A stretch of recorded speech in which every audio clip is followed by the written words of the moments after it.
Time to get cozy. Lay on back. If you're at work, love to you. If you're driving, love to you. If you're at home, just, ate you a turkey burger or something, man. Love to you, man. If you just had some vegetables. If you're getting cozy, you had some, some tomatoes, or, I don't know, something electric, love to you for that. If you're on a smoothie diet, love to you for that. Love to everybody that's just, someone said, hey, man, go check this out. So you came to check out Drop Nation is what we do. But over here, we get cozy with this frequency, man. We get cozy with our learning environment. Click on the links. We're about to go in there with the Knights Templars. This is the investigation of El Prester Juan, Prester John, Juan Khan, Lebne Dango DeWeet, part 21. Hold on, let me fix this fire right quick. I need to get this fire situated. We need to turn up in here, man. We need to get on toasted. Okay, here we go. All right. Right there. Okay. I'm feeling it, man. I'm feeling good. Out there, everybody, man. How? You already know. We're jumping right back into this document out the University of Toledo. All right. We're going right in there. A couple things I wanted to get. I made a real quick dismount last time, so I didn't get to get everything I wanted to get, but I wanted to go back to, I'm on page 127. Click on the link. This is, these researchers coming right out this thing, man, from different points of views. It's pretty good. They get around a little bit. They went into the Sakatra, out of the travels of, what they call Marco Polo's Travels. A copy owned by Columbus is filled with the explorer's annotations. Among the running commentary left behind by Columbus in his copy of Travels are two clear references to Prester John in his own handwriting. So Columbus is referencing Prester John. Of course he knows that the Israelite king is here. Of course we got that before, how he knows that the Israelite king is here. We got that right out the library. Click on, 432drop.com. Click on that drop library. And you'll get, right on that first or second link right there. Columbus came right there in the Biblioteca de Sevilla saying, I'm coming to America to seize the holy city in Mount Zion in America. So, of course, he knows he's coming to the third India, the further India, looking for this Israelite king, this priest king. Now it mentions a place called Sakatra, which is very interesting. I know it's over there in Yemen on that side. So, but this is Prester John of the three Indias. So I think he had abodes in different area codes. I think he was all around. Prester John is, of course, a title. So it's not just one Prester John. It's a title of Prester Johns. It's a title of King David's. It's a title of David's, right? It's a title of Raja Chola's. All kind of names we got. But so this was a reference from Columbus in his own writing about Prester John. This is both jottings refer to the island Mandeville. Remember the travels of Sir John Mandeville. We'll get back into that. Described as Sakatra. And Columbus took serious the presence believed to be there, the enigmatic Prester John. So let me jump into the Sakatra. I know somebody out there in Drop Nation dropped a link as well on this. I don't have that one up right now, but I just want to get this Sakatra right quick. It's interesting, man. They call this, I'll leave this link. This is darkroastedblend.com. You know what I mean? This is the most alien looking place on earth, Sakatra Island. I know it's near Yemen. When you look up these languages, Sakwitri language, they say it's a Semitic language. It says you have to see it to believe it. We covered some, they said that we covered some otherworldly places, yada yada, but this island simply blows any notion about what is considered normal, blows away any notion of what is considered normal for a landscape on earth. So look at these images. These, teach me to be priestly, man. You talking about the trees, man. What kind of trees is these, man? They call them, you know, all kind of little crazy names, but these trees look like mushrooms and, you know what I mean, like inside out craziness, man. But, you know, look at this stuff, man. This is the natural, you know, formation. This is what's going on in the botanicals. Now, when you think about stuff like this and you go back to the Voynich manuscript, you know, then you start to kind of probably see things that start adding up and making sense. So, and I'm gonna leave this link for y'all to look up this Socotra Island. But look at these trees, man. Now, when you read it, it says that these trees were, you know, known to have healing powers, and you know, look at this. It says the name Socotra is derived from the Sanskrit name meaning the island of bliss. The island of bliss. They call the trees dragon's blood trees. Alright, so they've been called dragon's blood trees, but the sources of valuable resin for varnishes, dyes, and cure all medicine. Cure all medicines coming out these trees. Cure all medicine. Used in medieval ritual magic and alchemy. So something's magical's going down with these trees. And Socotra. Okay, Socotra. So, you know, this is what Columbus is mentioning in his own writings. Now check it right here. We got this before. I intended to search the island until I had speech with the king. He knows he's looking for the king. He knows he's looking for Prester John. And seen whether he had the gold of which I had heard, and I then shaped a course for a much larger island, which I believed to be Campango, and he said they called it Cuba. Campango, they called it Cuba. Then we're also going to hear the island of Cathay, also being referred to as Cuba in different ways. He says, I am still resolved to go to the mainland and to the city of Cuzco, and to deliver the letters of your highness to the great Khan. To the great Khan on the mainland, requesting a reply and returning with it. Alright, so it says Columbus in this journey entry referred to the great Khan, the emperor he believed controlled Cathay, who they're calling China, and Campango, who they're calling Japan, but it was just, he said they called it Cuba. So if Columbus is saying they called it Cuba, why they keep saying Japan? Alright, so let's skip down to a part that I meant to get on the dismount. I definitely had to rush it because we was running out of time. But yo, we always come back for the drop. That's what we do. Love to all the family. Hope you're having a great day, man. And, you know, I know it's been a lot of heavy frequency, man. So if you're navigating through it, if a lot of shit seems like it's turning up, and it's like, damn, when's this stuff gonna stop? I chose up. How come it ain't, you know? How come it ain't all peaches and cream? I mean, look, it ain't over till it's over. You know what I'm saying? It's gonna be hot until it's hot. Pressure until it ain't no more pressure. You have to make a decision right here now that you're gonna keep your feet moving. If you keep your feet moving, I guarantee you success. Guarantee yourself success. If you just don't give up, keep your feet moving, no matter what you're going to do. So let's go. Let's keep our feet moving. Let's keep being moving water. All right.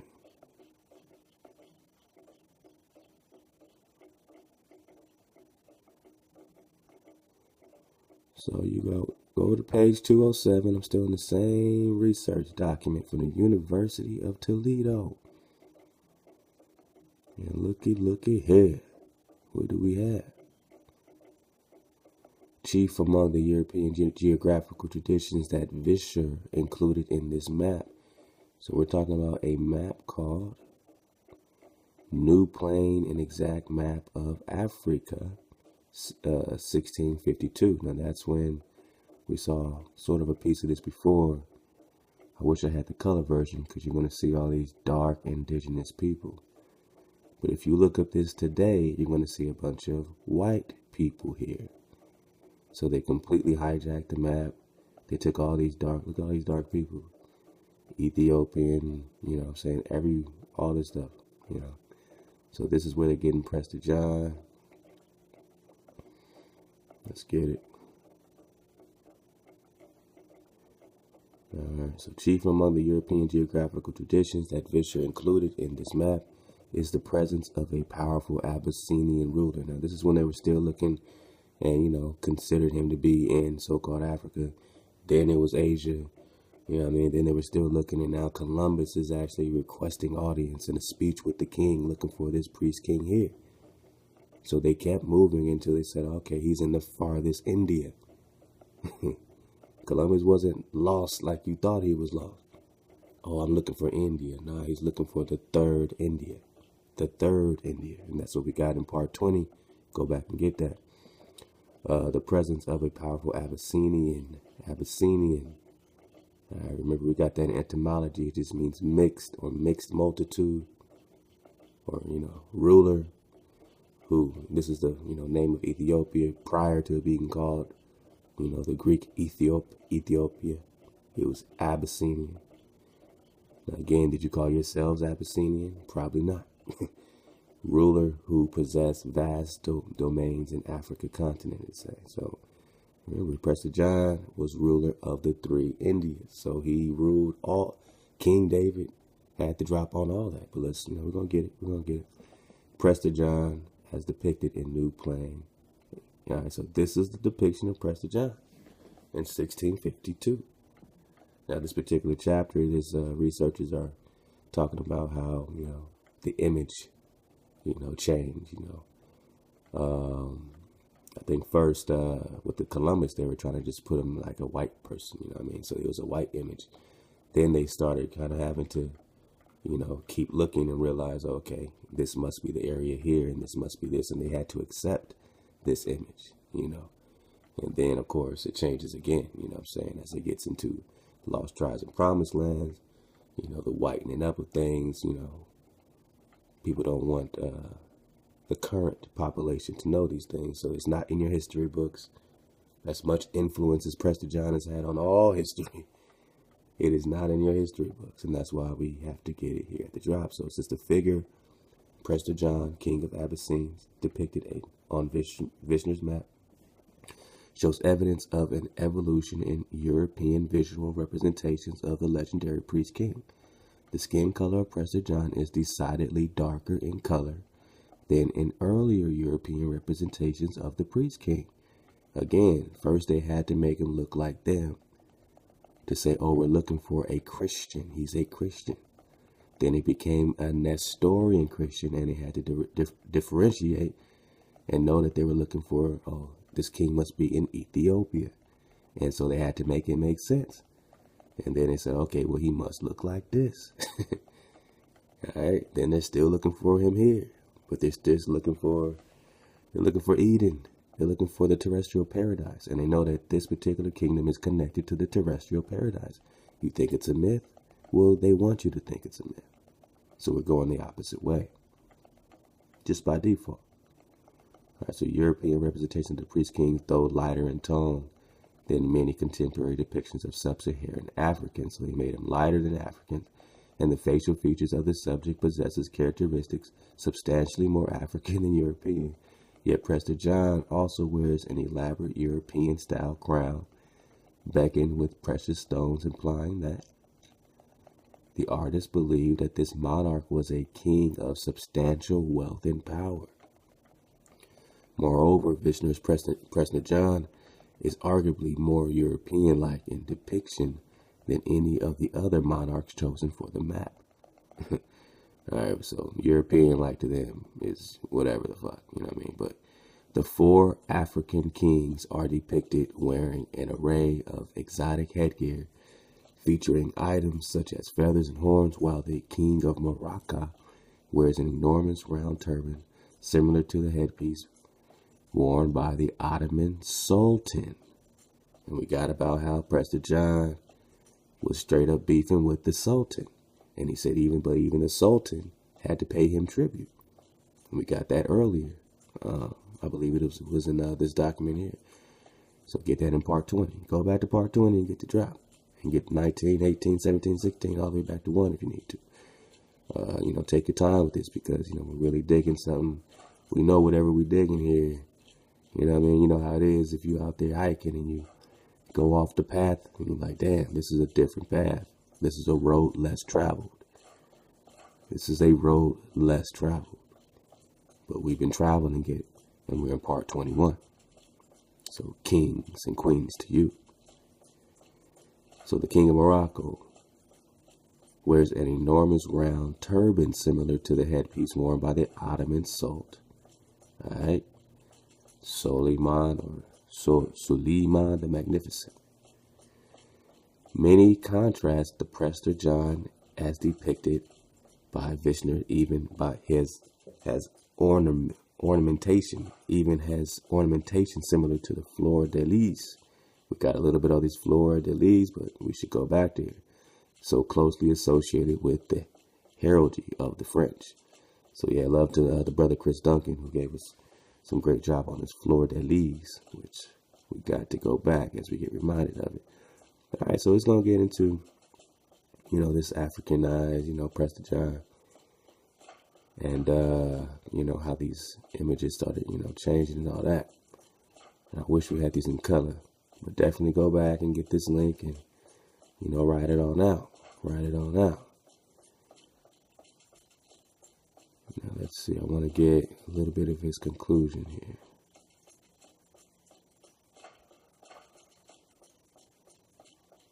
Let's see right here. Okay. So there's another image. It's hard to see, but of course he's, he has his hat on. And, he's a melanated brother. I wonder if we can just get a better image by going. Trying to pull it up ourselves.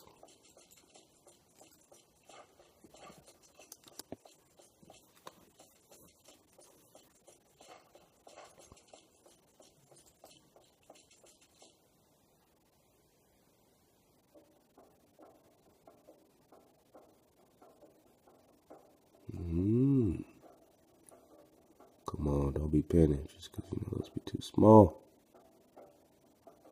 Might be the best we can do on the quick NAS. It is a little bit color for us, so we can. I don't know how well you can see that. Probably not well at all, but these are just melanated people, you know what I mean? And have very interesting dress. They got like robes on with like cowboy hats or something crazy. Alright. Well, I'm just trying to get a better look at it. Might be the best we can do for now. Love to my sister that sent me this. I'll leave this link too. This is a great like homeschool type of indigenous people, games for kids type of thing, It's a good step in the right direction. Great step, great step. Right. So it says the Prester John imagined by the unnamed artist who designed the frontispiece to Historia General de Ethiopia, the one we just looked at, retained some of the European features of earlier artistic renditions of Prester John and his kingdom, but the trend in this image is toward a sort of Africanization of a legendary character. Prester John's skin tone is darker, and many of his subjects wear simple clothing while walking barefoot. The setting of Prester John's court appears to be rather tropical, and a group of palm trees surrounds the royal throne. Prester John is dressed in clothing that would not be considered, typical. That's what we said. What was they wearing? They got the hats for a 17th century European monarch, and he is depicting wearing what appears to be a leopard skin shawl and light colored leather boots. Not present in this image, however, are the earlier material signs of opulence and power. The artist imaging this scene chose to emphasize the spiritual rather than the military powers of Prester John. According to the throne are a group of ecclesiastical figures, including one individual who might be characterized as a bishop or archbishop. These might be missionaries, as a depiction scene contains quite a few representations of what they're calling a Christogram IHS, which is incorporated into the seal of the Society of Jesus in the eye. So then, of course, these are the people painting these images, and they have to implement and incorporate it back into Christianity. Even though you're going to keep hearing them named as something different. But they wanted it, they wanted that ally against the, Muslim forces. They wanted they wanted a mythical figure to fascinate them. Look, yet into the 18th century, this mythical figure continued to fascinate Europeans. Europeans are fascinated by Prester John. Europeans love this man. Y'all don't understand. This is Prester John. I give you Prester John. King David. Europeans are fascinated by it. They're fascinated by his gold. They're fascinated by his kingdom, his wealth. They're fascinated by his people. They make lots of money off his people today. Lots of money off of Israel today. All right. So let's rock with that. Remember the Sakatra, man. Very interesting drop. And like I told you, Ronald Sanders, when he talks about Prester John, let you know straight up. This is you can get this link right out the web, right out the drop library, page 121. Love to all the family that's dropping these links, man. Love to all the research team, man. You already know. Man, it's a beautiful thing.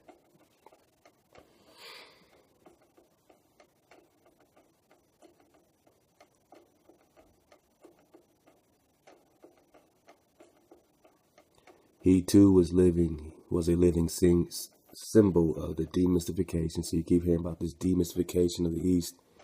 All right, demystification of the East. Like they're demystifying it. They're breaking it down. They're recoding something. They're demystifying it. They're breaking it down. They're breaking it apart. Ending like the legend of Prester John and the Abyssinian dust. With that legend went for the time being all hope of a noble image of the Negro.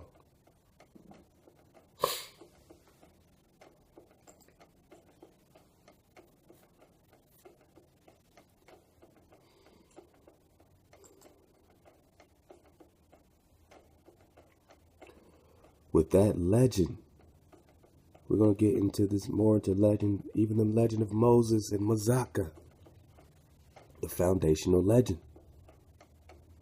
With that legend, for the time being, all hope of a noble image of the Negro. With that legend went for the time being all hope of a noble image of the Negro. So, Prester John is your ancestor. This was your last noble image. Oh, you think I'm just wasting my time in part 21 of Prester John? I wouldn't do it unless I truly felt it was a key to unlocking something in our energy, something to make it real for us. Something to make it real for us. Something to connect that which they have demystified, that which they have taken away. We are regaining something. We are building something. We are returning something. And with that legend went for the time being all hope of a noble image of the Negro to counter the one that was coming with growing force out of West Africa. Wow. So the one that was coming with growing force out of West Africa, let's see. I mean, we're getting that there was a civil war going on here. like my bro Isaac Ford is digging on, and my bro AD is digging on, and all the team, man, Uno, Hiram, digging on it, man. And, we're looking at this, Moor and Moorish and how everything is considered Moor, but what's really underneath the, whose land is it?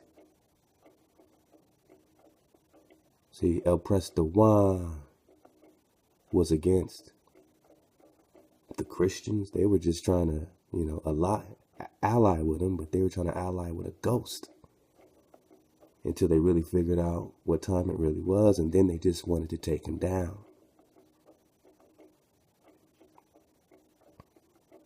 The Muslims and, the Darius and the Medes and the Persians were getting all they could handle. Darius was getting that work by Prester John. The Sultan was paying tribute to Prester John, King David. Go back to part 20 and catch on up. But we're surfing the wave. I mean, we don't got to be right. But what's the growing force coming out of West Africa? What is conquering our noble image? Don't we all think we're from West Africa today? So there was a growing force coming out of West Africa that was erasing the noble image, your last noble image. They were erasing this, and now they say you came from West Africa on slave ships, man.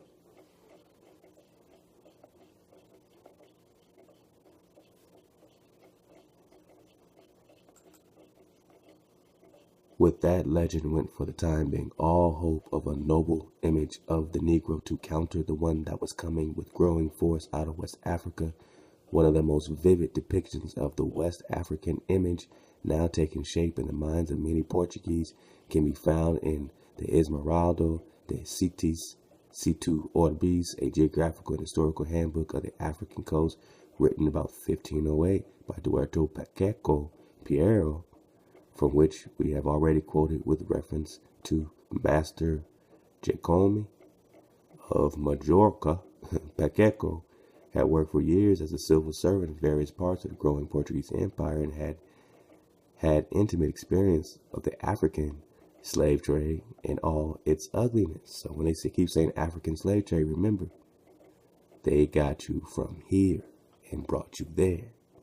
But of course, they were already doing slave trade, whatever. You know what I'm saying? So, this is a continuation of things. When you look at what the story they tell you here is that, 99% of us think, oh, shoot. Yeah, 99% of us probably think that, we come off some boats from somewhere else. And the truth is, 99% of us was from right here. And then you got a 1% coming from there. And most of us coming from here to Europe, here to Africa, to Spain. So yes, there is a slave trade, but it's reversed.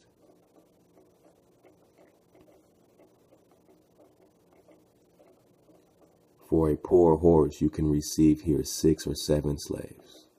He typically writes of one place of the coast. For a poor horse, you can receive 6 or 7 slaves.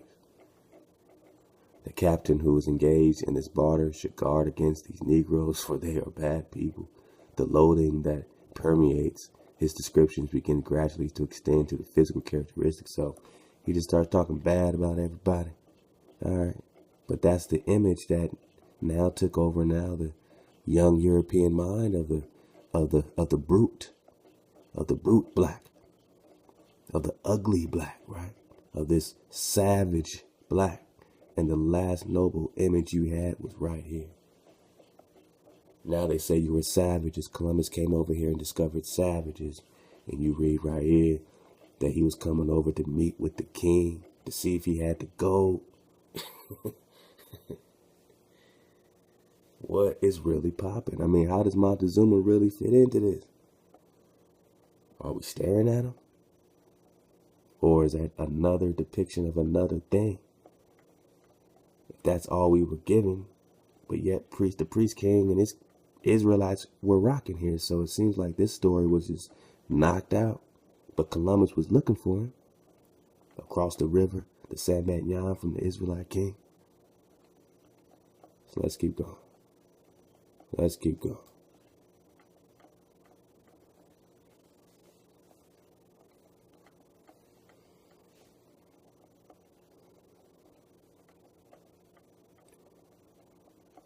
Pull this link up before they snap me again.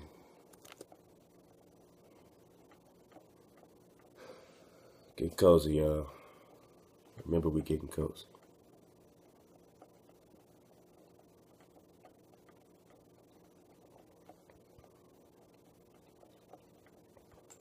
Where's my fireplace? Knew something was off. Yeah, it was getting cold. It was getting cold, man. Here we go. Yeah, man, this is a pretty good little joint right here. Native American shamanic music. Dig on it if you please.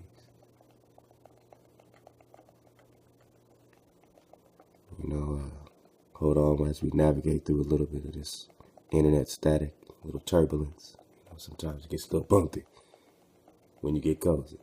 But as long as we get the fire going, as long as we get the fire breathing on us, okay. I feel like we're starting to flow again. So now that we got that going, let's see if we can get our link up now. Here we go. See? See? See, man? All right. I'm going to jump right in here. This is a lot, so I will be belly flopping.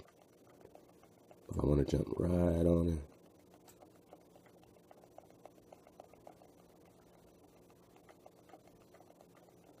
Oh, man. Whoa. We just got super old snap, man. You know our process, man. We keep building. Keep building. Told you we going through turbulence, man. Told you we had to get cozy.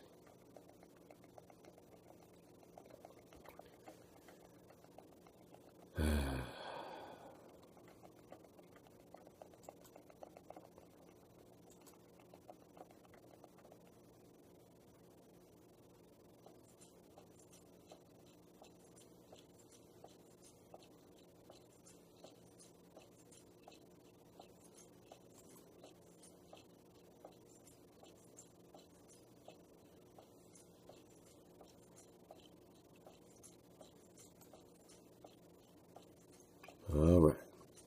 Hopefully we get it now. Apologize for the static, y'all. But we had to get it going. So this was your last noble image. And I know it seems, you know, kind of, you know what I mean? But you're hearing something that you just haven't been presented in like a formal type of way. No elders pulled your coat and said, hey, man, you need to dig on this Prester John, man. It's getting kind of real around this Prester John. Now, before I even get to my Templar drop,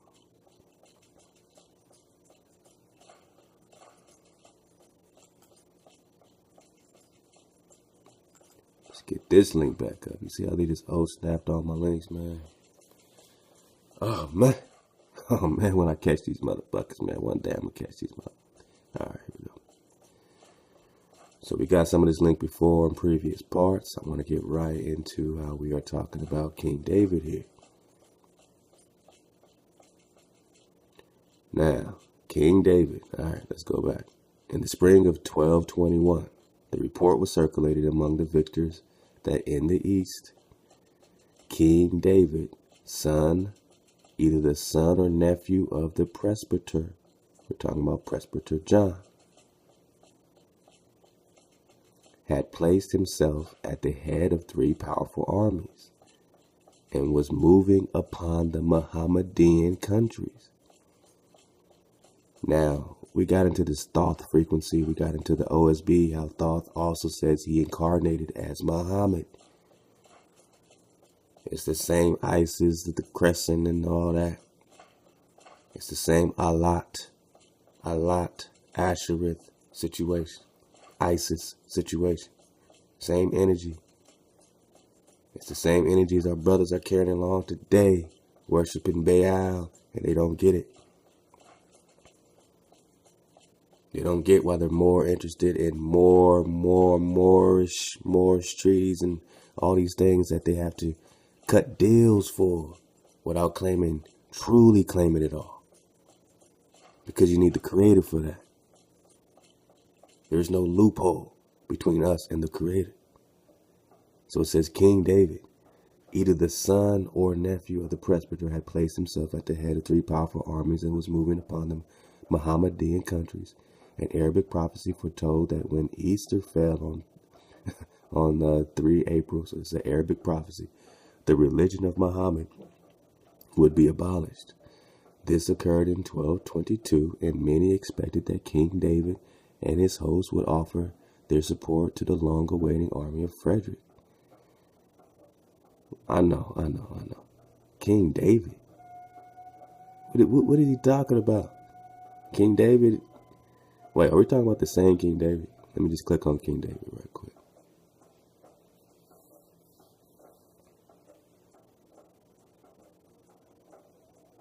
King David. All right. King David. In the Bible, the name David is born only by the second king of Israel, the great grandson of Boaz and Ruth. All right. He was the youngest of 8 sons. Esau or Jesse, son of Jesse. A small proprietor of the tribe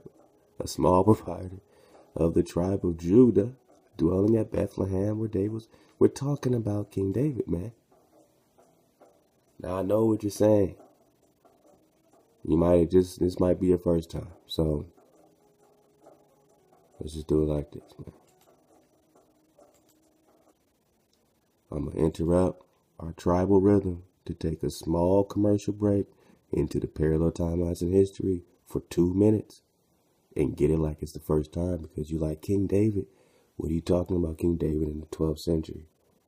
Why would King David be here in the 1500s? What do you mean letting the dangle DeWitt and Prester John? They told me that this was BC. But what if all your BC history happened after the 900s and you have to research Anatoly Fomenko and go back to that drop, ancient knowledge, parallel history, parallel timelines, all that. Go back to those drops. We'll be continuing that series, but check out the parallel timelines and histories and you tell me, where is King David hiding, in the BCs? Or did it just happen after the 900s? What Fomenko does is says, well, can we establish astronomically which one is valid? So take, for example, Thucydides' Peloponnesian Wars. There are 3 eclipses mentioned in the Peloponnesian Wars, and they're described with great fullness. There's a lunar eclipse, an annular solar eclipse, and another lunar eclipse. You can infer what the path of totality was, and the whole deal from these descriptions. The creators of modern chronology, namely Scaliger and Petavius, trying to astronomically solve the problem of those eclipses, were not able to do it without leaving out some of the data provided by Thucydides, who, by the way, says he was a witness of this. So what Fomenko did, he said, let's make no presuppositions about this. Where are the exact astronomical solutions for this triad of eclipses? And there turns out to be one in the 11th century AD and one in the 12th century AD, and no others. So what Fomenko does quite regularly is he will appeal to astronomical arguments to try to determine which is the principal one, and his conclusion, and however crazy it may sound, is extraordinarily well argued. Is that the only legitimate history is the modern history from about 300 on, and most of that, by the way, is from 900 on. Yes, you heard it right. So these are chronographers, going through the history. And he's breaking down based on research of Russian scientist Anatoly Fomenko. The only legitimate history as far as the history that you are reading in books and that you are being taught, the only legitimate history you're being taught, biblically or any other way, happened after the fucking 900s. Not that nothing happened before that, and that, these dynasties and Atlantis and all that didn't happen before that, but we're talking about your actual, like,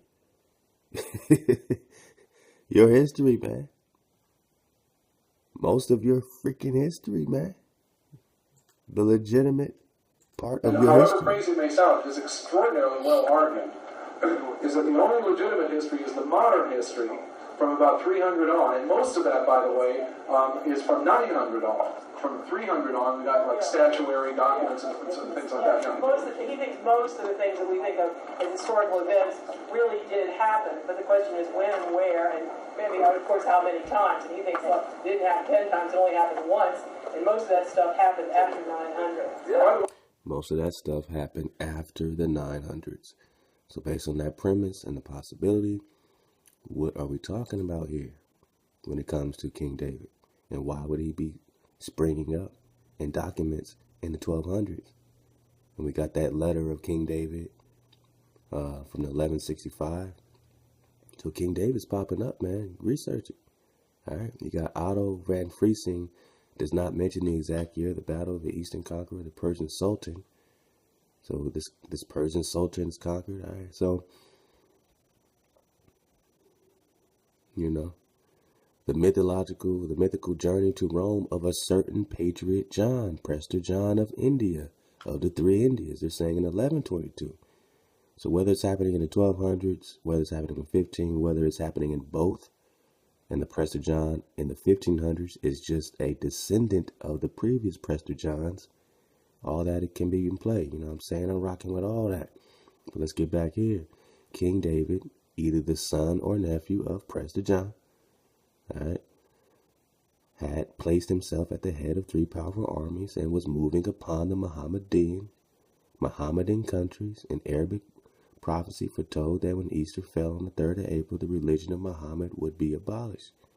This occurred in 1222, and many expected that King David and his host would offer their support to the long-awaiting army of Frederick II. Here's where it's going to get fun. Put on your rain boots. Let go. The enthusiasm that this announcement created in the camp of Damietta led to a premature outbreak of the Franks against Cairo.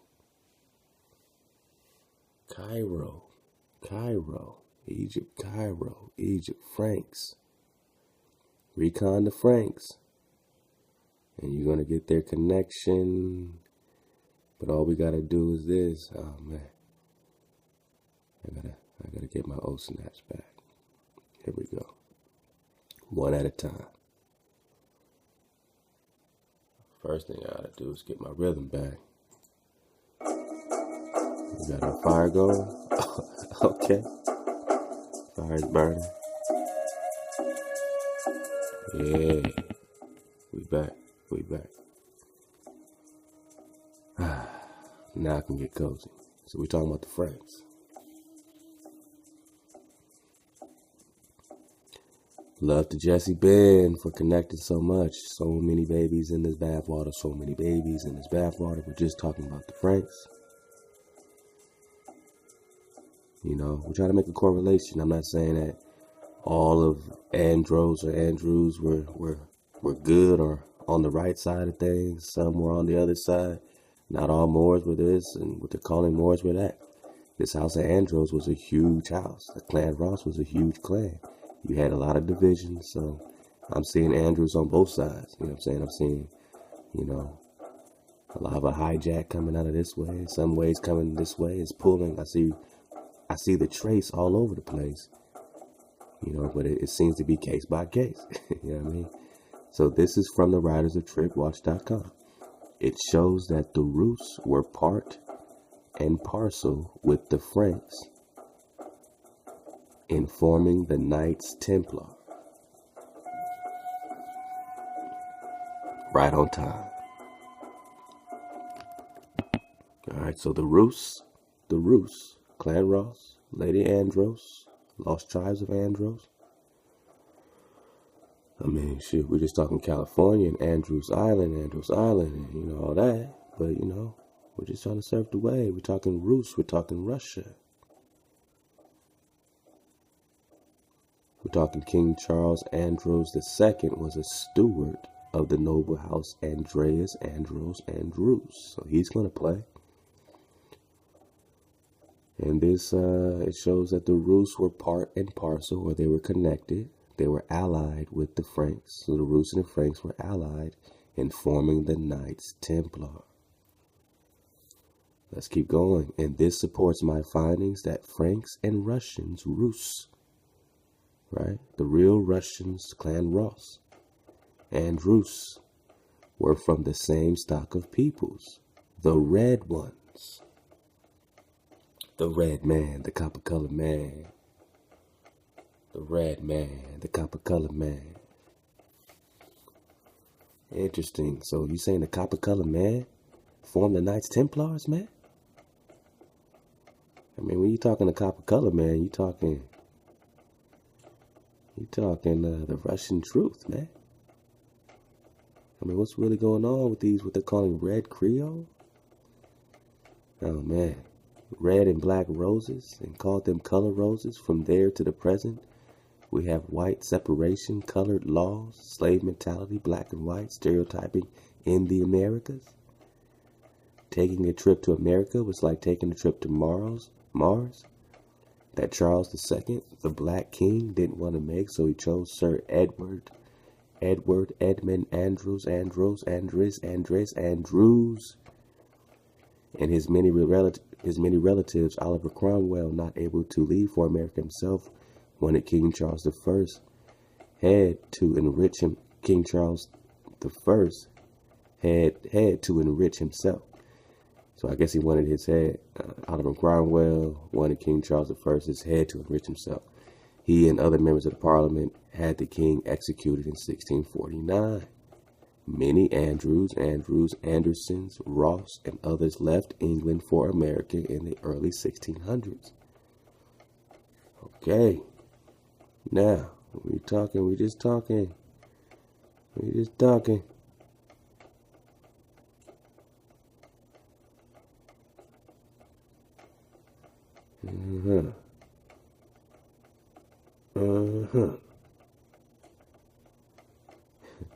The Black Queen Philippa of England, the daughter of William Hannot. It says the lady whom we saw has not uncomely hair, bewitched blue, black, and brown. Her head is clean shaped, her forehead high and broad. Oh man. Alright, we're just talking of the Black Prince, Edward IV of England. Was black because of his mother and not the armor he wore. I mean, all these,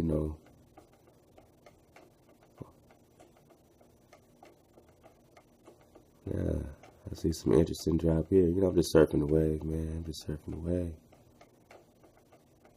says Josephus was quite insistent in claiming that the Hyksos Habiru were actually Hebrews, and that the Exodus was the expulsion of the last of the 15th dynastic kings from Egypt. The first is that Manetho, in the version preserved by Eusebius, refers to the Hyksos not only as shepherd Hebrews, but as Phoenicians, purple dye, the Hebrew alphabet, and papyrus. So they call him papyrus paper. That the papyrus is coming from Rus or Clan Ross paper, used for writing scrolls, was derived from that of the Phoenician Habiru, swampy reeds of the Nile Delta. Remember how Prester John had control over the flow of the Nile. Hyksos, Greek, Habiru, are the one and only Rus, royal clan, royal Hebrew scribes, Gile, of the ancient dynasties of other shepherds, what they call Africanus and Menethos, of other shepherds. So these shepherd Hyksos are Rus, are Clan Ross. Oh, man. Man. Where we at? All right. I'm going to come back there, man.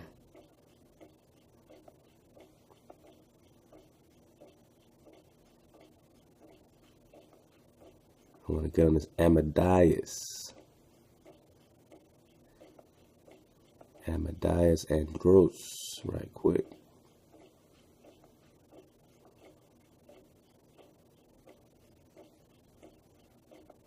Oh, where is it at? Let's see.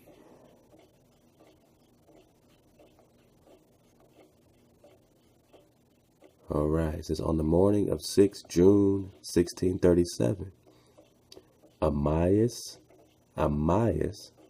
Andros was knighted by King Charles I. I remember Charles is Andros. So Amias Andros was knighted by King Charles I and called, from that point, called de Sao Mares of Saint Maurice. From thenceforth to the present, Maurice means great one, from the name Mor or Megas. Alright, so Amias Andros was knighted by King Charles I and then called Saint Maurice, just meaning great one. So these Andros are Israelites. You know, and this Moor title is just M-O-R. Remember how we got it. Remember how we got it. Because we're going to cycle right back into these Moors and these treaties, man. Remember, would you make a treaty if someone broke in your house for your bedroom? Would you say, let me make a treaty for this bedroom, man. Let me keep this bedroom, man. Either they get your house or they don't. And that's the bottom line. When it's your land, you don't make treaties for it. You only make treaties when you're visiting, when you're colonizing, when you want to set up a colony of Morocco here and call this West Africa in America. Let's get it. We're just getting to this indigenous truth. Lady Andros, you're going to keep seeing it. This is your ancestor. Alexander. Let's get it.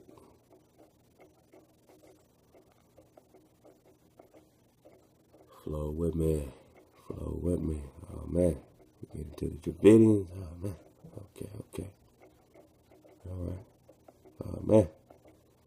I mean, Roman coin struck 48 BC, they say. Look at the lots. Oh, that's all over the place in Europe, ain't it? But specifically, I want to get what we got last time. Oh, man. Another picture of Alexander. Look at the fro.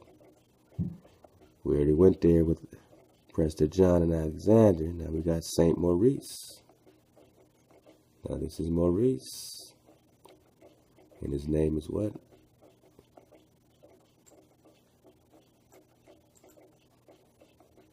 His name is Amias Andros, but he was knighted by King Charles and then called Saint Maurice, just meaning great one. So more just means great one. Don't let them fool you. We're all great ones, right? Look how he's rocking. Yeah. Oh yeah, you got a lot of the Saint Maurice here. And this is just the House of Andros. Your ancestors. Said to be a cameo of Maurice, Elector of Saxony. And look, this is the 1500s, man. So they didn't tell us this something, you know, it ain't about, oh, y'all all became slaves in 1492. That shit is bullshit. I'm gonna tell you that right now. You know, this is God as envisioned by Maurice. So, you know, whatever this is, as we know, we don't make graven images, you know what I'm saying, of the creator. So we're gonna keep it flowing. Now, I mean, this is King Philip of Spain. Clearly a brother. Clearly a brother. And then they made him nice and white. Nice and white. Clearly a brother. Oh, but they make him nice and white. All right. Now, okay. This is what they're calling Emperor Charles now. What you know. Look at this. Look at it. Look at this. Look how they just, look what they do. Now, this is supposed to be a real image of Queen Elizabeth. daughter of James I. Look at the fro on the daughter of King James I. And as you know about the Jacobite risings and the Scottish Highland and the Picts and Clan Ross was going against King James. So Clan Ross was going against King James in the Jacobite rising. So this was one group of family going against another group of family. Right? You can call this Esau, you can call this whatever you want to call it. You can call it Moab, you can call it all kinds of things. You can call it different type of Moors and these type of Moors. But this was the family we was going at. As you know, a lot of mulatto situations. This is John of Saxony. All right. So this is what I wanted to get with that More. All right. We got this last time as well.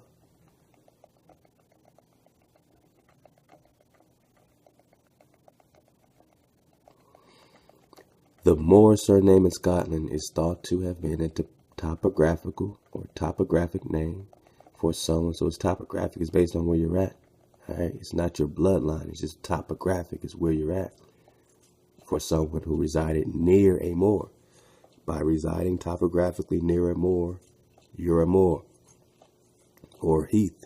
In Gaelic, moor means great or big. So again, Maurice means great one. They used it like that. Therefore, a scribe or someone passing down your history today, or someone trying to trick you to think, oh, we're all Moors and we have no bloodline. We have no specific tribal bloodline. They don't claim their tribe of Moabite unless it's kind of on the document. We claim Israelite because it connects us directly to the bloodline and seed and energy of the Creator. Yes, we call on that. And yes, it is real because it's within us. We don't bow our knee to Baal. More means great or big. Therefore, a scribe may have mistaken the adjective more as a surname, More or Muir, M-U-I-R, and this may explain the occurrence of the surname Muir or a variant in northern Scotland. So when it starts popping up on the Andrews crest, right? On the family crest of Andrew, you see Moor or Muir or M-O-I-R. You know why? Because this may explain the occurrence of the surname Muir or variant in northern Scotland. A scribe may have mistaken the adjective M-O-R as a surname M-O-R-E or M-U-I-R, which just means more, great, or big. And a scribe would say, oh, okay, great, big, surname. So they gave him the surname More, when it's just talking about an adjective, not a surname. It is an adjective.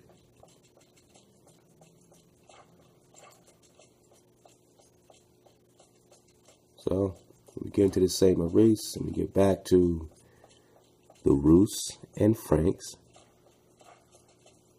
were part and parcel or allied in forming the Knights Templar. We're understanding the Franks, we're understanding the Rus. Alright.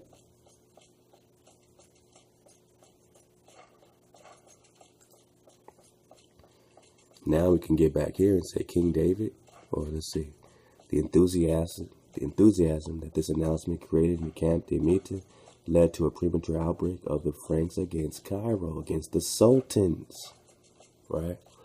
And the defeat of the army. So against the Mohammedans. The Franks were against the Mohammedans. King David was against the Mohammedans. Now they want you to say, oh yeah, we're Moors. We pay tribute to the Sultan, but the Sultan paid tribute to King David. Oh, forget King David. Forget the last noble image of a Negro. Forget your king. We're Moors. We have a Moorish Sultan. Islam, right? He wasn't rocking Islam, right? Not King David. King David. The historical germ is easily discovered. King David is no other than the Mongolian conqueror who they call Genghis Khan. Then you're going to see him referred to, later, as being killed by Genghis Khan, which again goes back into the theory of him being the uncle of Genghis Khan, also the foster father who took in Genghis Khan. But they're all melanated. Remember the great Khan. Remember the melanated Khan. I hope I can pull that up.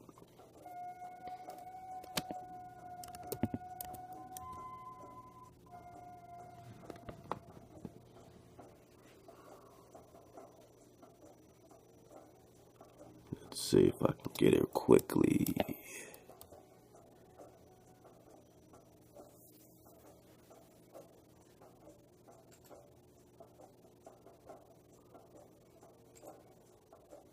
Hopefully I have it in my bookmarks. We're getting there, man. Hope we're still feeling cozy. We're at the 1 hour mark. We're going to get into these Templars and make a beautiful dismount into it. Thank y'all for all the energy y'all saying, man, with the comments, man. Everyone buying the drop shirts, everyone supporting J Stu. Everyone keep giving love to J Stu, man, and keep putting your prayers out to Mario and Shalise and the family, Camellia. You know what I'm saying? The family, Vanessa Perkins out there holding it down, man. And keep praying, you know what I'm saying, that everything's smooth with our land and the transaction as we get through these last little processes, man. So, you know, keep praying for us because we're doing this for you, you know. Doing this for you. Let's try to find this black Khan. Hopefully we got it here.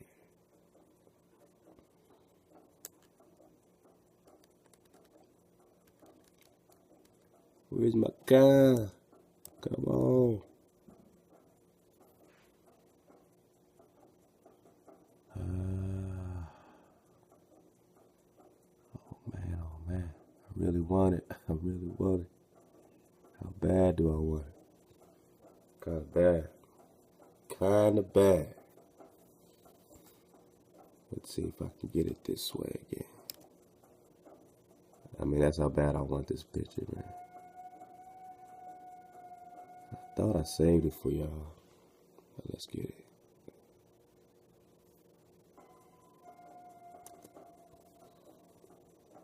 And this is love again to the family.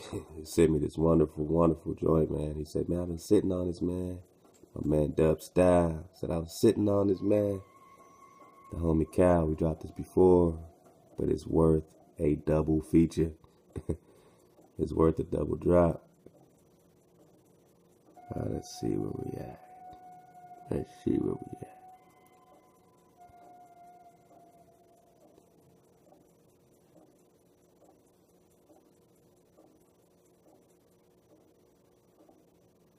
Oh yeah. Oh yeah. Love to the family, man. Everybody keep emailing me the drops. Sorry if I don't get back to everybody fast enough. You know what I mean? But, you know what I'm saying? I will do my absolute best. Guaranteed. Let's go.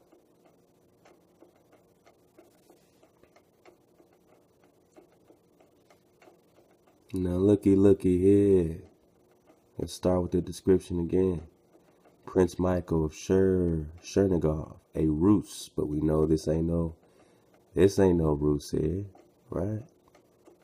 But imagine he was a Rus, alright? Was passed between fires in accordance with ancient Turco-Mongol tradition. Batu Khan stabbed him to death for his refusal to do obeisance or bow down to Genghis Khan, his shrine in the pagan ritual. So they wanted this Rus. So imagine a real Rus, not this image of a Rus, but imagine this image of a Rus. Imagine this image of a Rus.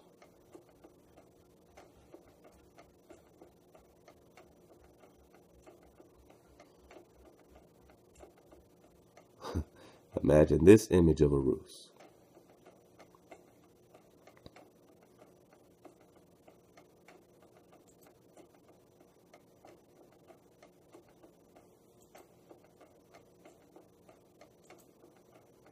So this is supposed to be a Rus. You see how he's trying to be decked out like us, right? He's trying to figure it out.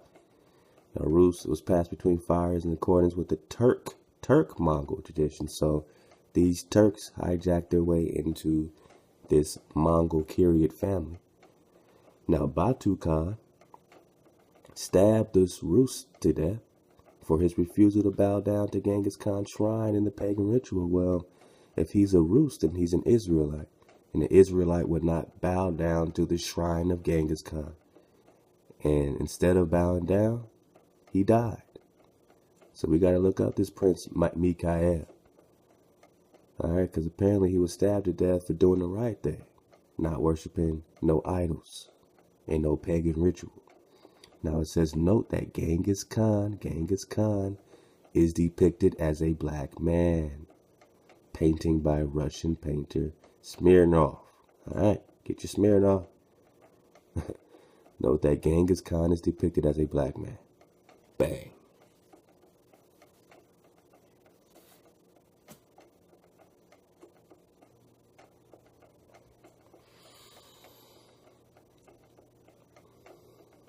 So it's a family affair.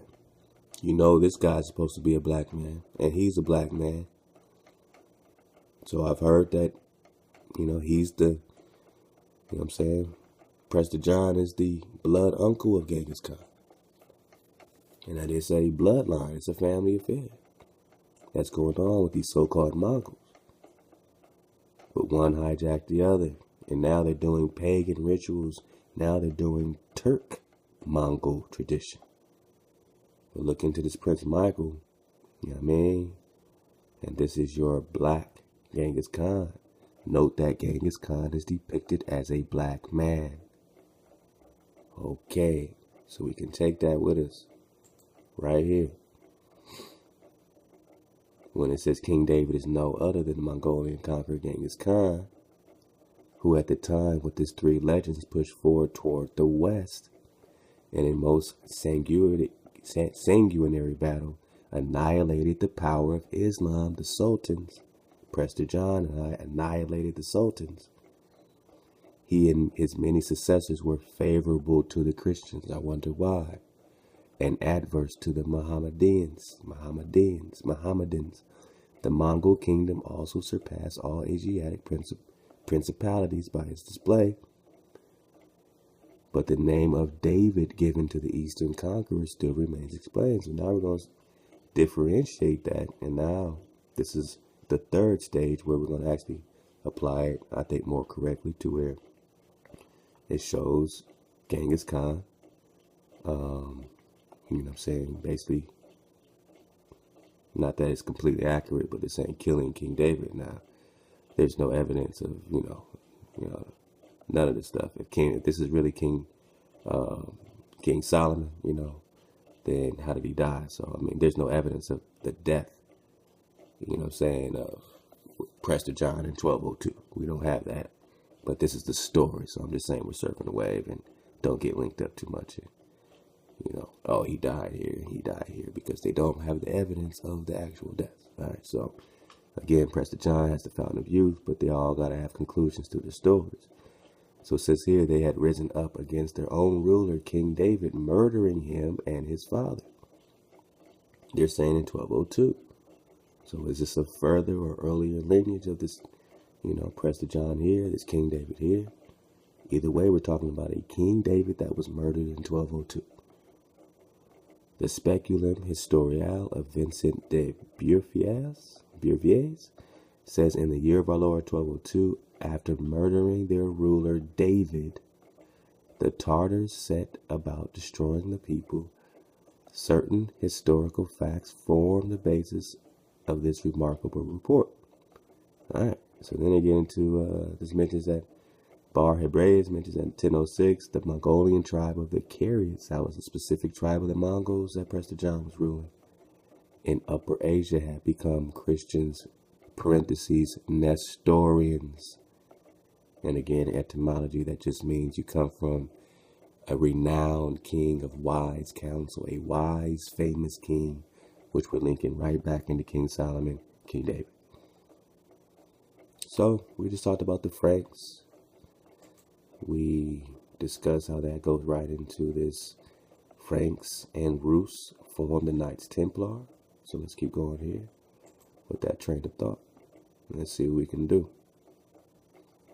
Now you're going to get this whole thing about who formed the Knights Templars. Let me try to get these links going for y'all so we can just do it. Let's get all these going. Let's get all these going. Y'all get cozy while I restore my links, man, so we can get our dismount. I don't even want to play, you know, if you know what I mean. I don't want to play. Alright. Let's get all our stuff going. Actually, I could kill this one because we done with the Toledo joint. What's this here? Oh, some Templar drop. We don't need that. Get all my links up, man.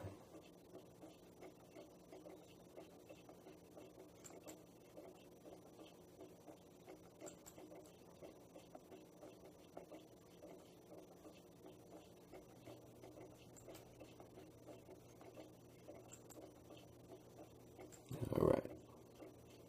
Trust me, it's going to pay off later, because I don't want to be playing the guessing game on which link is which when it comes to dismount season. Alright, I think we're good up until that point. Cool. So let's go back. Hughes de Payans. Who is Hugh? Hugues de Payans. Or Payans. They say 1070 to 1136 was the co-founder and first Grand Master of the Knights Templar. Look at this nice white image they have over here. Very befitting. They say King Baldwin II of Jerusalem ceding the temple to Hugues de Payans and Godfrey de Saint. Alright. Remember the Franks, right? The Franks.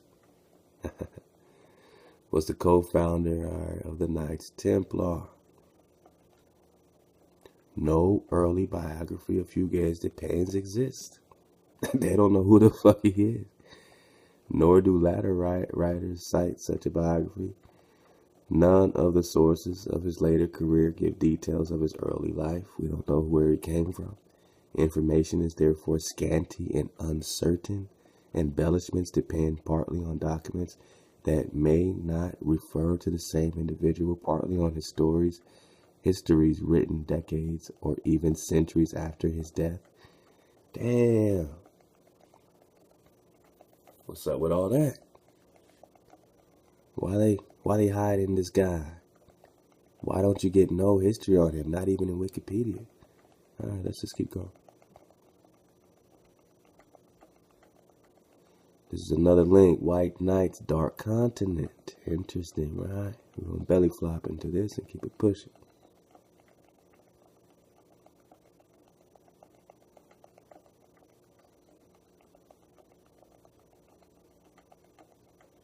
And remember, the Knights Templars is all about that Ark of the Covenant, the Holy Grail, all that stuff like that. So it was all about keeping some type of secret. No one can say they know exactly what secret it was, but let's see how this ties into Prester John. I mean, I can't imagine a secret bigger than what Prester John can be about with this Garden of Eden, Fountain of Youth situation. Doesn't that fit into the Ark of the Covenant, especially when dealing with this Ethiopian Solomon situation with the covenant? But if the Ethiopia is here and there, and they got you thinking there, and if India is here and there, and they got you thinking there, then they're crossing you over at every turn, and they had you at hello. This latter fact caught my eye because I knew that Frederick, like Wolfram, had been a German by birth. Before his election as emperor in 1152. He had been Duke of Swabia. And I also knew that this same Frederick, now make sure I'm not tripping on his Fredericks. I mean, we did just mention Frederick, right? Yeah. So this occurred in 1222. Hey, look, we got substantiating shit here, so let's go. And many expected that King David and his host would offer their support to the long-awaiting army of Frederick II. The enthusiasm that this announcement created in camp of Demetria led to a premature outbreak of the Franks against Cairo. Now you see the comparison between this Genghis Khan and King David's story. Except I don't think that King David is necessarily Genghis Khan, but that he is a uncle or foster father or family member of this Kariot, Mongol, Empire, Cathay, so-called China, Asia, all that is India. India. He is the emperor of Asia, the emperor of so-called Africa, which is connected to India, the emperor here because he is King effing David. The Most High said, I'll put him on the throne to rule the earth. King David rules the earth. Oh, you're going to get down and lay down. Yes, sir. All right. So as we get it here, no, don't forget. Don't forget, we're just talking about the knights. We're just talking about knights. We're just talking about Hugues des Pains. They got no, oh, wait, hold up. We're just talking about Hugues des Pains.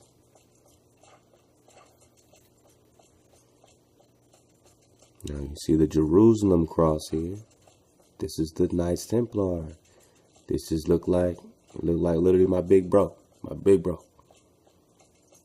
A brown skinned, copper colored brother who founded the Knights Templars. Now what secret, what arc, and how does this relate to Prester John?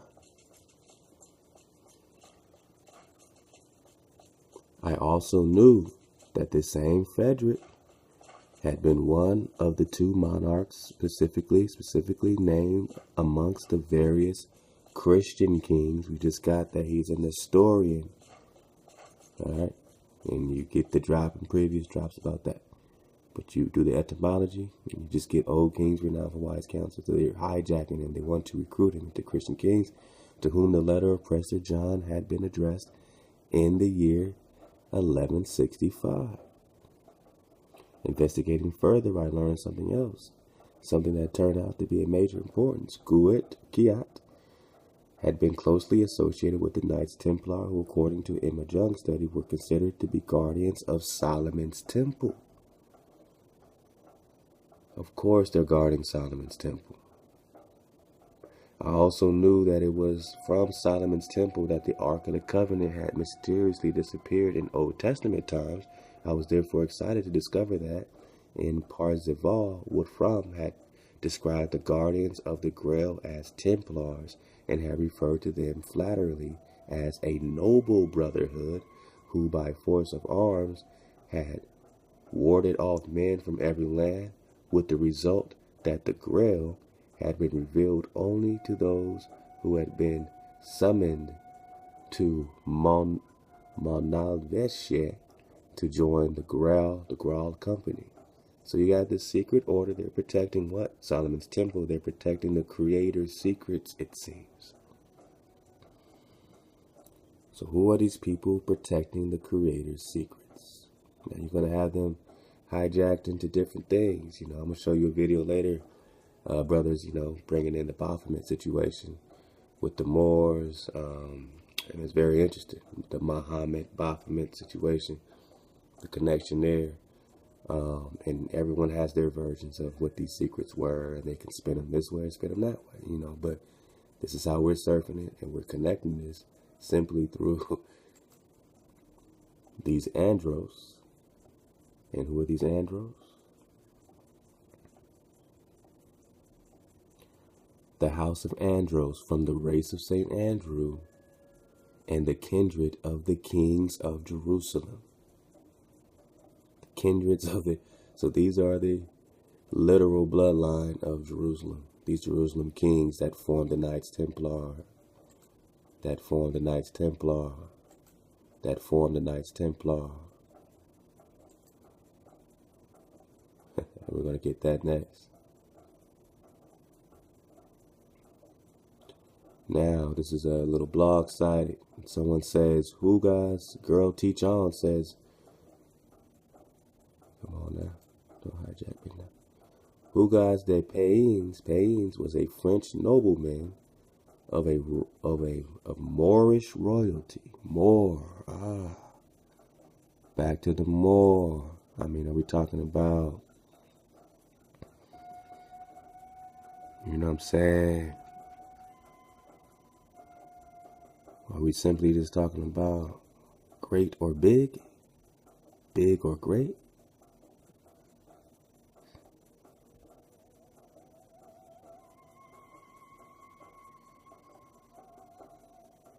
The adjective more as a surname more? More means great or big. Therefore, a scribe may have mistaken an adjective more as a surname. They're mistaking the adjectives for surnames. Interesting. And we're just talking about who gets their pains, their pawns, of pains, of pawns. This is a place he's from. Who guys is from a place called Pains. But they don't know much about them. But we know we're talking about hidden treasure. We know we're talking about Solomon's temple. We know we're talking about Hugaz, this brother, this Rus. Here's another image of Hugaz, this another melanated brother over here. And then it says, founder of the Knights Templar, a more great, big, great or big. So you see, another, drawn up image, but, just talking about the melanin situation.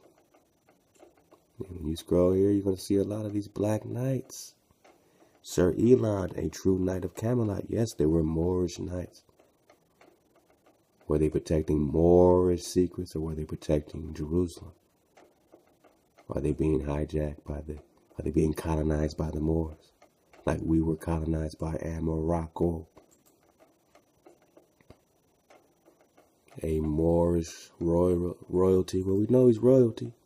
The hidden legacy of the Templar. Now let's get ready. We're going to get into dismount mode. Keep it cozy. The hidden legacy of the Templars. Prester John.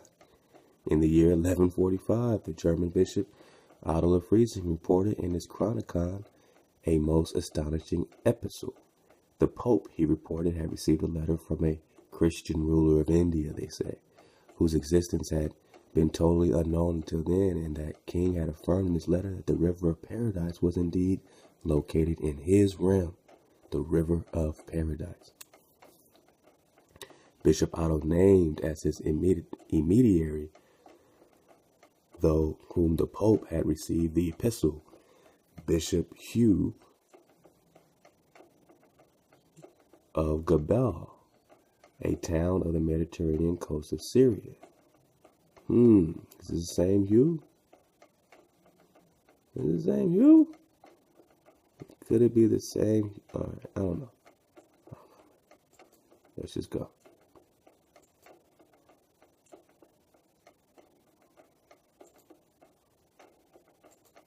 Bang.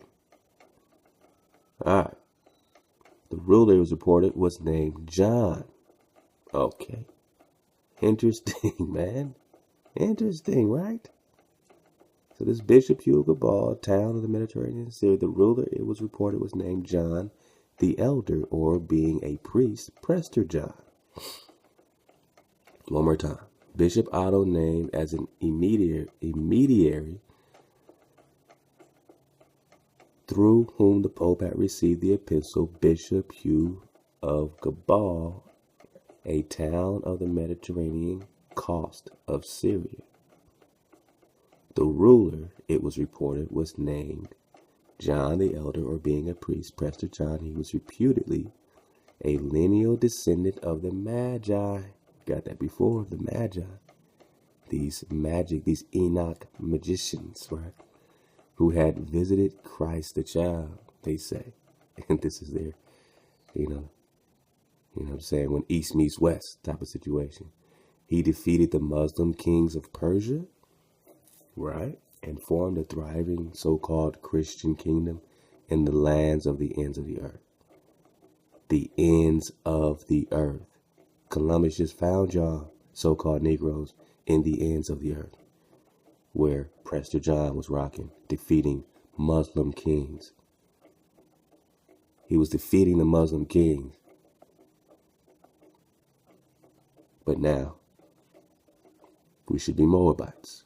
Prester John, it says, all right, that was Graham Hancock. Prester John is a corruption of Presbyter John, the Apostle John, they say. Is he St. John? Did they hijack him into St. John the Apostle?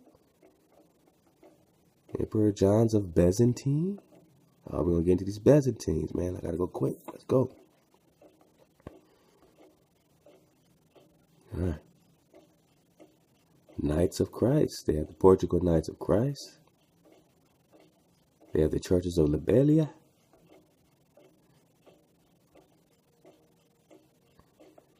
Let's get this one. There are Frenchmen among you of your lineage, of your retinue, who hold with the Saracens. You confide in them and you trust in them that they should and will help you. This is supposed to be from Prester John himself, so check it out. He's telling his former brother, he said, look, man, there's some Frenchmen among you of your lineage and from your retinue. They're from your pedigree, and they who hold with the Saracens, so they're holding with the Moors. You confide in them and you trust them, and they should and will help you, but they are false. That they should and will help you, but they are false and treacherous.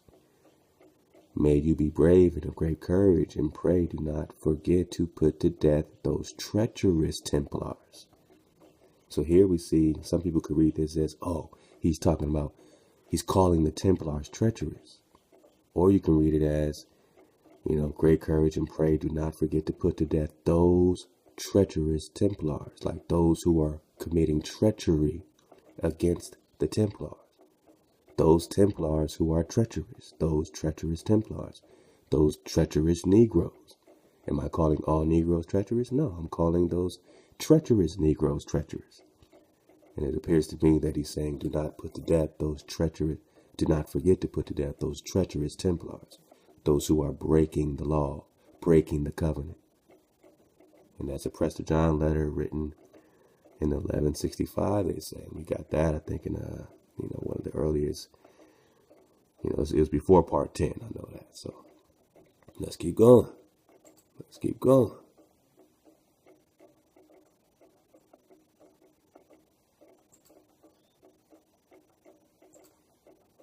All right, we're only talking about your knights. We're only talking about the knights. Now, we got into this before with the Rajas. I just want to pick it up a little bit as we get into these Khazars, because we're going to go into Khazaria and make a dismount in Khazaria. What is Khazaria? It is Mosoch. It is Mosoch.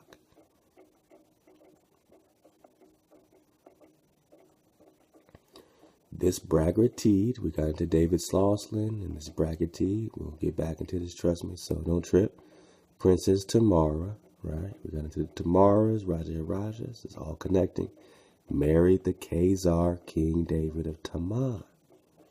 Now, it vexed me. I said, why are they calling this Khazar King? And then I just remembered the Black Khazars and the Abkhazarians, so they're calling Abkhazarians. And I remember that Khazar is Mosoch, is Mosacha, is Moses. And the original terminology of what we're talking about, all of it has been hijacked, man. Married the Khazar King David of Taman, and their son Georges Zul Zenobius was also king of the Khazars. Georgius Zul was to marry the Jewish Ethiopian queen, or Israelite queen Judith or Gudit. King David of Taman was a grandson of the Khazar Kagan. If you think I'm bullshitting, pay attention. King David of Taman was a grandson of the Khazar Kagan, or King Aaron II, via his daughter Princess Zenobia. Princess Zenobia married the chief or Prince Mani of one of the Khazar ethnic or clan groups, which is a hint letting you know we're talking about ethnic, clan, tribal groups.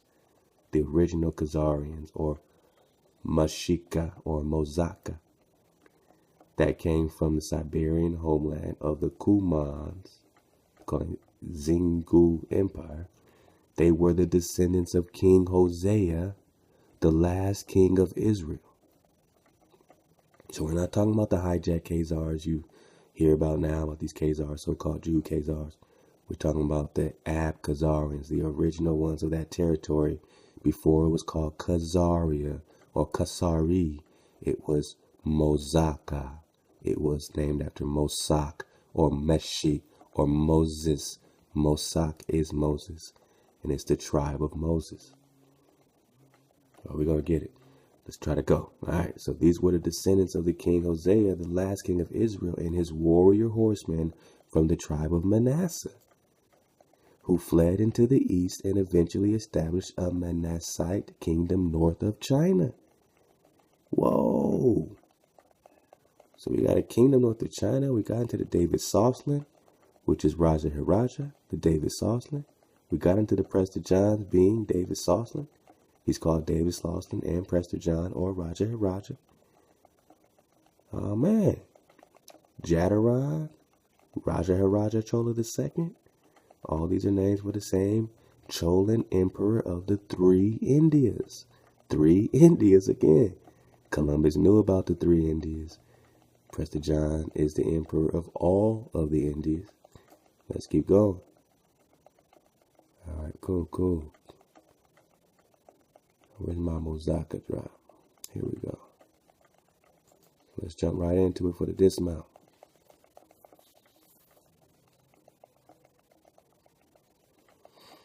Okay. Hang with me. We're going to go fast.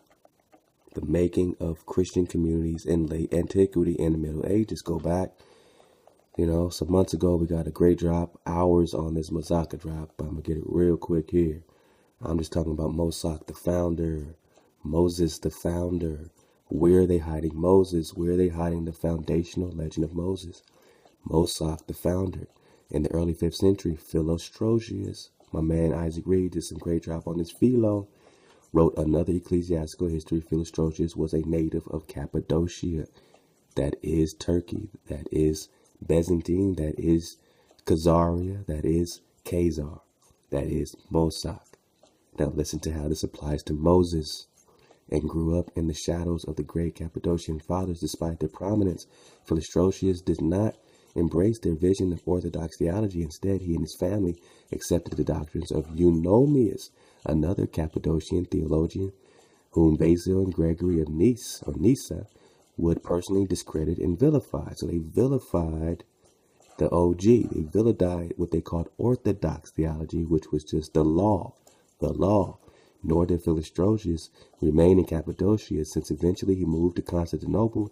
In his ecclesiastical history, Philostrosius was hence both economical and local. He included many tidbits of odd information about biblical events and the Roman Empire, and he was interested in legends about Cappadocia when he mentioned Mosoch. Now you got this also in the Book of Jubilees. Josephus, I think it's in chapter 6, mentions Mosoch.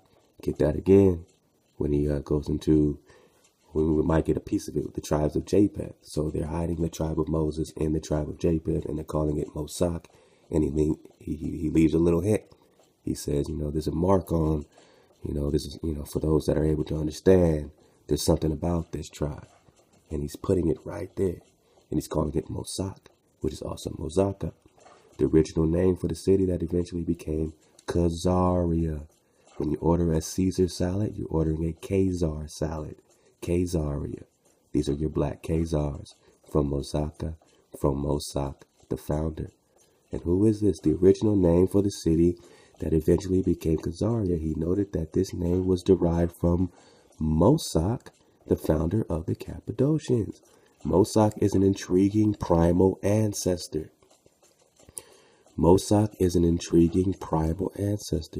His name suggests some sort of Semitic derivation, and his reputation as the founder of the Cappadocians seems to hint at a foundation legend. I told you about your foundational legends for the region that was older than the adaptation of Greek myths. It was older than the Greeks. Unfortunately, he remains completely obscure, just like Hugh de Paynes is obscure. You're always a myth to them. Philostrosius, in fact, knew so little about the legend that he could not match up the consonants and vowels in order to make sense of the postulated etymological link between the city's name of Mosoch and Mosoch's name. So he shrugged and invented a makeshift phonetic transfer. After the passage of time, the city was called Mosoch through a swerving in the later Roman Empire. All that survived of whatever legend there was may have been about Mosoch were his name, his reputation, and his obscure connection with the name of the city. So they're saying that all that remained after these Romans and Greeks got done, whatever legend there may have been about Mosoch or Moses, were his name, his reputation. Well, you never heard of Mosoch, so you have heard about the reputation of Moses. So that lets you know we're referring to a famous foundation of Moses. His reputation and obscure connection with the name of the city, Mosoch, is Mosoch, are the original black Khazars from Khazaria, which is Mosoch and Moses. And this is where these roots, this is where all this stuff is coming from.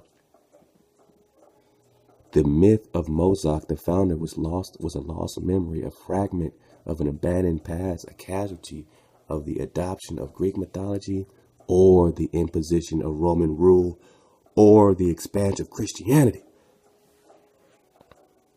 Or the expanse of Christianity. So either one of these could have killed Moses. They said the myth of Moses, Mosoch, the founder, was a lost memory, a fragment of an abandoned past, a casualty of the adoption of Greek mythology, or the imposition of Roman rule, or the expansion of Christianity. In a Greek, Roman, and Christian society, Mosoch, the founder, had become meaningless. In the Greek, Roman, and Christian society, Mosoch, the founder, had become meaningless. Khazari. In case you think we crazy, let's go to Britannica.com. We're making a dismount right here. Sorry if y'all hear my kids going crazy. It's 3 in the morning. Sometimes they wake up and jam me up. It's a full-ass party going on in the room. I'm about to check their ass. 5 minutes, man. So they got 5 minutes to go crazy because it's about to go down up in this month. All right, man. Daddy daycare, man. All right. Khazari, Turkey. Remember the Byzantine, the original Holy Roman Empire. All right, so you got all this Roman night stuff happening here. And then there's a new Roman Empire there. But originally it was here. And this Khazari is Mosoch. And are they hiding the tribes of Moses and calling it some Roman situation? All right, so, or are they hijacking it all? Roman Khazaria, all right, Central Turkey, all right. So when we talk about Khazari, let's get down a little bit. All right, it was originally known as Mosoch. Later it was called Eusebia by Argaeus for King Aretes. Eusebius, it was a residence of the Cappadocian kings and was sacked by Tigranes, the first king of Armenia. So it was rolled up on. They rolled up on you. Huh? Originally, it was just Mosoch, Moses. Now let's get this. Let's get it. And you got this before. We're talking about Mosoch. We're talking about Mosoch. We're talking about America. Remember in Josephus, they hide him in Japheth. Moshe. Much of modern Russia. Get this, let me get bigger. Much of modern Russia. Parts of modern Georgia. We got the David Slauson of Georgia. And the Caucasus region Huns. Ancient Mosoch, Moshi, Moscow, and Muscovy in Cappadocia. Moscow reflects the old name, possibly migration as far as South Ame'rican. Right there, body bag. So don't get fooled with this Japheth. They're just talking about the tribes of Moses. And it's coming out of Rus, Russia. Modern Georgia. Mosoch, Moshi. And it says possible migration as far as South America. Possibly the Moshi, and cultures in South America and the now dead Mexica languages in Peru, much of northern Russia, Moscow and region, Muscovy, Fiends, Baltic state. All this is Rus. All this is Clan Ross. All this is you. All this is Andrews. All this is Israelite kings, Jerusalem. Possibly the Moshe and cultures in South America and the now dead Mexica languages in Peru. When you research these languages, they just went extinct in the early 1900s. They just went extinct in Peru in the early 1900s. And it's the same Mexica that Mexico is. Mexico is Moses. Moses is Moscow. Hell yeah, it's Mexico too. Moses is across the board because the Creator intended for this foundational legend to rise back up from across the board.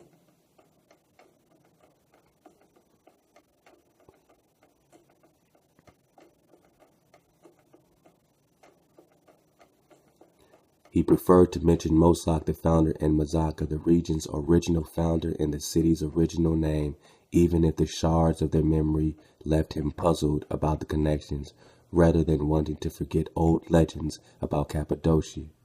Philostratus struggled to recollect and record them.